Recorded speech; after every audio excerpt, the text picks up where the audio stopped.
Have you ever thought of research as something, well, exciting? I mean, let's just forget the dusty libraries and the intimidating jargon for a second. Today, we're going to reframe the whole idea of research, not as some chore, but as a genuine adventure, a journey into the unknown that all starts with one powerful idea. So this idea right here, this is basically our compass for this whole explainer. Research as a voyage of discovery. It sounds simple, but it's such a powerful way to think about it. It completely shifts the goal from just, finding facts to something much bigger, genuine exploration. You're probing at the very edges of what we know and setting sail into totally uncharted territory. But of course, every great voyage needs a map, right? You can't just wander out into the unknown and hope for the best. So how do we actually chart a course? What are the real practical steps that guide us from just a simple question to a profound discovery? Okay, so our map-making process really boils down to two crucial stages. First, we've got to know our destination. That's all about defining the research problem. And second, we need to figure out the safest, most efficient route to get there. And that's where creating the research design comes in. This is literally where we lay the groundwork for the entire expedition. And look, this is absolutely the most critical step. And here's why. Without a crystal clear destination, your research voyage is just you aimlessly wandering. A really well-defined problem acts as your North Star. It makes sure every single decision you make, from the tools you pack to the route you take, is actually moving you in the right direction. And this process of refinement, this is the whole game. You start out broad, with just a general curiosity, something like, why is productivity higher in one place than another? Then you dig in. You survey the existing maps by reading what other people have found. You talk to seasoned experts. And slowly, you narrow your focus until you have a sharp, specific, and, this is key, a testable question. That's how you turn a vague idea into a real research mission. All right, so your destination is locked in. Now what? Well, now you need the master plan for the journey itself. This isn't just about the first step. This is the blueprint for the entire expedition, from the moment you set sail to analyzing the treasure you bring back.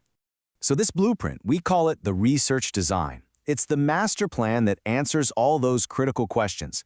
What kind of data do you actually need? Where are you going to find it? How will you collect it fairly and accurately? And maybe most importantly, how are you going to analyze it once you have it? A good design ensures your journey is efficient and that it leads to reliable, trustworthy discoveries. With our map drawn and our blueprint in hand, the voyage truly begins.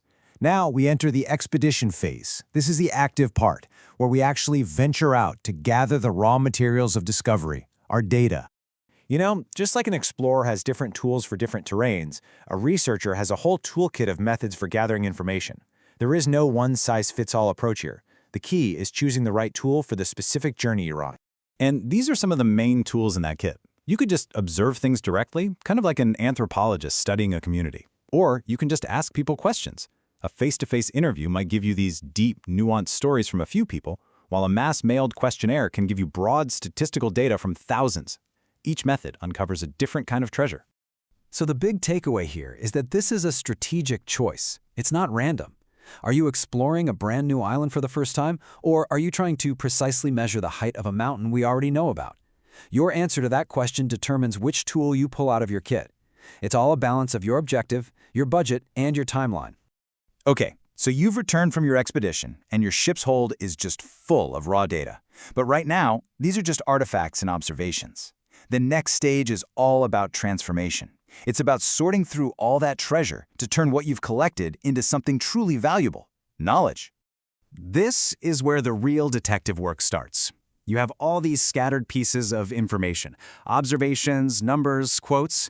Now you get to look for patterns, forge connections, and uncover the story that's hidden inside all that data. This is where the aha moments live. And hey, this isn't just you randomly sifting through things. It's a systematic process. First, you organize all that raw data, kind of like cleaning and sorting ancient artifacts. Then, you apply your analytical tools to find patterns.